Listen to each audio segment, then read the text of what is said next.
In these 7 years, I have made a lot of mistakes, and today we are going to cover 9 of the ETF mistakes that I made as a beginner. So let's start with introducing the ETFs, right? Both index fund and the exchange traded fund allows us to own pieces of hundreds of different companies in just a single purchase. Now the difference between them is while a standard index fund strictly tracks one specific index, and ETF on the other hand, it is way more flexible. So ETF is not tied to just a stock market. An ETF can be built to hold almost anything, whether it is a slice of a market like tech industry or your commodities like gold, silver, your crude oil, and it can also even hold your government bonds. Now, because ETF is holding such a broad spectrum of market, we are very unlikely to lose out our money if just one or two other companies fails or even underperforms a bit. But here's a major issue, and it is a mistake number one. Just because we are buying multiple different ETFs, it does not guarantee that we are actually safe, because we need to understand something called portfolio overlap. Let me explain. So when we buy multiple ETF like VOO, 3Qs or VGT, it creates a illusion of diversification. We are thinking that yes, we have a lot of different companies, so our money is properly divided and it's actually diversified. But that's kind of an illusion, because these ETFs are market cap weighted. So the major tech companies are generally allocated most of the parts in this ETF. You can find Microsoft, Apple's in almost all three of them. Let me give an example. So in ETFs like VGT, roughly 40% of the funds can be allocated to mega cap companies, and these same companies can be allocated to different ETFs. So what happens is, when we think that yes, we are investing in multiple different companies, but at the end of the day, we are investing in same companies. So if these companies somehow underperform, we are at the risk of losing a lot of our money. Then a question arises, is there a way to fix it? And the good news is, yes, there is a way to fix it. So to prevent portfolio overlap, we have three methods. The first method is, whenever you are going to buy an ETF, just cross check them that whether they are overlapping or not. If they are overlapping, get the ETF which you think you want, or the ETF which is offering you much more value. Similarly, now instead of doing this manually, we can also use a proper overflow checking app. I will give a link of one ETF overflow checking app in the description. You can check your ETFs from that. Now, the last option is, if we actually really want to diversify our option, instead of getting a single ETF, we need to buy multiple different things that target multiple different topics. So instead of buying funds that target only like tech companies, we can pair our funds with a small cap ETF which only holds a small or upcoming business. Or we can also go for an international ETF. By getting different types of ETF, we can get ourselves a diversified portfolio. Now, the mistake number two is thinking the best ETF that is advertised as the best is the best ETF for you. Well, that's actually not true. So one thing we need to understand is that the high advertised return that we are told about is actually a historical reference of bull market. Now, what is a bull market? Basically, like just think of, in all the investment time frame, there were a time frame where the market was always going up. We call this market a bull market. Now when we are advertised this value of bull market, the thing is, it might happen again, it might not happen again. We are not getting a guarantee, so we cannot actually trust the advertised rate that yes, this ETF will give this much return, because it's not on the future prediction. An actual example of this would be a dot-com crash. So in the dot-com crash, the tech stocks roughly fell by 80%, and it took 15 years to just recover. Then a question arises that how do we even prevent ourselves? Means we can't actually predict the future, we can't trust the historical bull market. Then what do we do? How do we even choose the ETF that we want to get? So for that, instead of asking what ETF made the most amount of money last year, we need to ask what ETF is best for me. What ETF is something that is stable and can last me for roughly 2 decades, 20 years, or whatever your plan is for that ETF. If we want a stress-free investment journey, we need to build a portfolio around a broad market, meaning we need to invest a little bit in everything. Now, of course, I'm not saying that you should not get those high return ETF. You should always get that ETF, but you need to remember, treat them like a hot sauce. So whenever we are eating a food, if we put just few drops of hot sauce, the food starts tasting great. But when we add a lot more of it, the food just becomes unedible. You need to treat these bull market ETFs as with caution, just a little bit. Do not invest a lot in them. Mistake number three is our fees. Just because we ignore the fee, we can lose hundreds of thousands of dollars of money which never provided us with any value. That money could have been invested, it could have grown, and it would have provided us value. But because we just gave it in fees and that fees did not provided us any value, that money just vanished and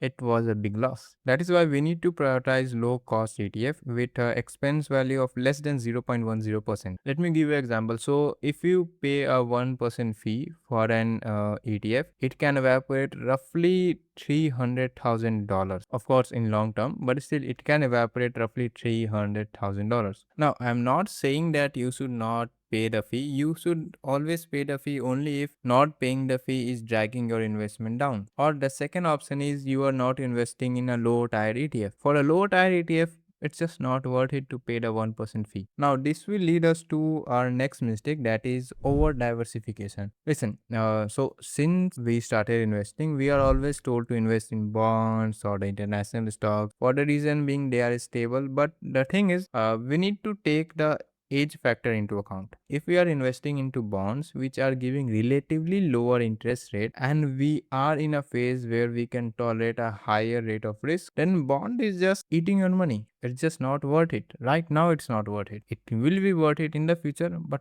at least not right now. So if you are young, it is much better to allocate your investment in more places rather than a bond or a places which is giving you very low amount of return. Now our mistake number 5 is tinkering with our portfolio, constantly changing our investment types whenever something is happening on social media. Well, it destroys our portfolio, it destroys our compounding. And I'm not joking, there was this data from Delbar University where it actually proved that an average investor underperforms market by 3 to 4% a year just because they keep on tinkering with every single thing. Why?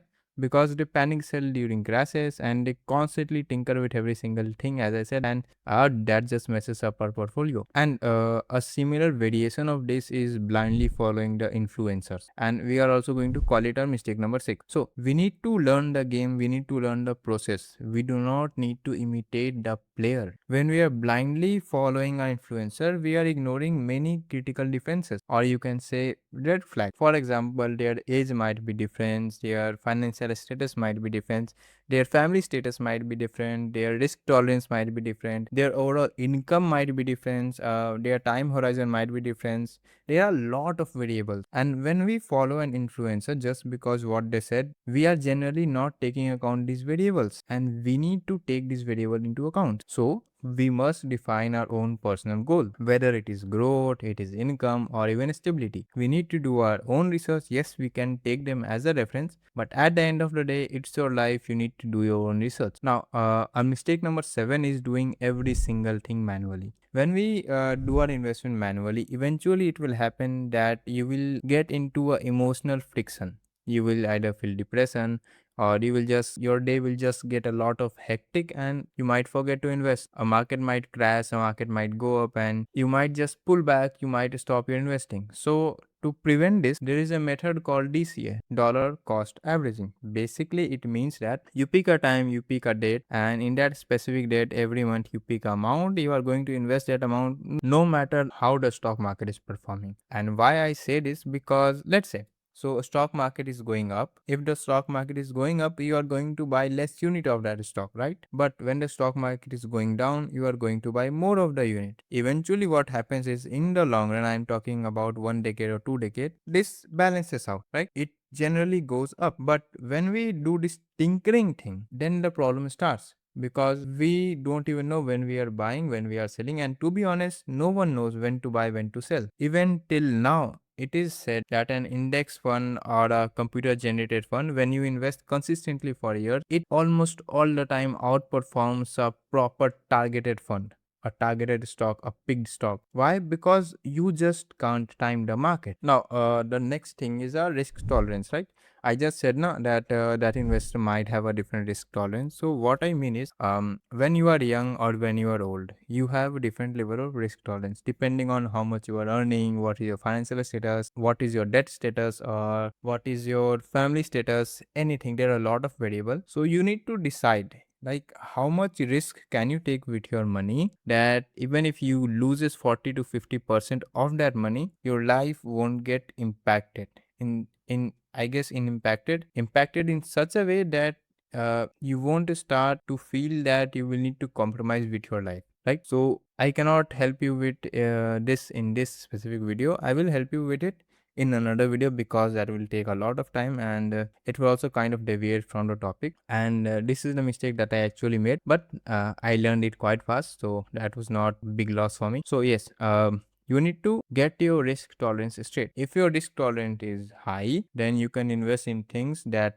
requires risk, and if your risk tolerance is low, then obviously you have bonds and things like that that offers lower return, but overall they are relatively safer. Now bonds are not absolutely safe. I've already talked about it in my previous video. You can check that out. But yes, generally they are comparatively a bit safer. And with this, we have our last mistake, and that is procrastination. Listen, no matter what I say, no matter how much video you watch, nothing will happen, nothing will change if you don't start. You need to start. Okay, yes, I get it that you don't want to start. You always feel like something might happen. What if this happen? What if that happen? But that's just life. You need to get your risk tolerance. You need to know how much you can invest and then just start. Yes, you will make a mistake, but you will learn.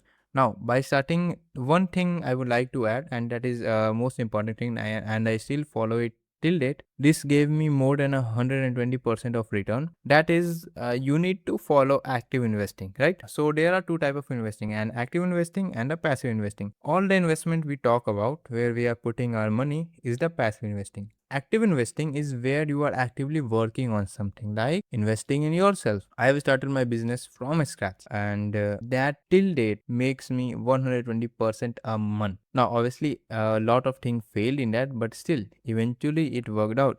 I keep on improving myself, I keep on learning myself, and when I keep on learning, when I keep on increasing my knowledge base, my experience, I can see the world in a different view. And when you see the world in different view right now, then you won't have to think about investing and these things in very scary manner. They will just be a part of life, right? So start investing, and yeah, we will meet in next video. Hope this video was of some help to you.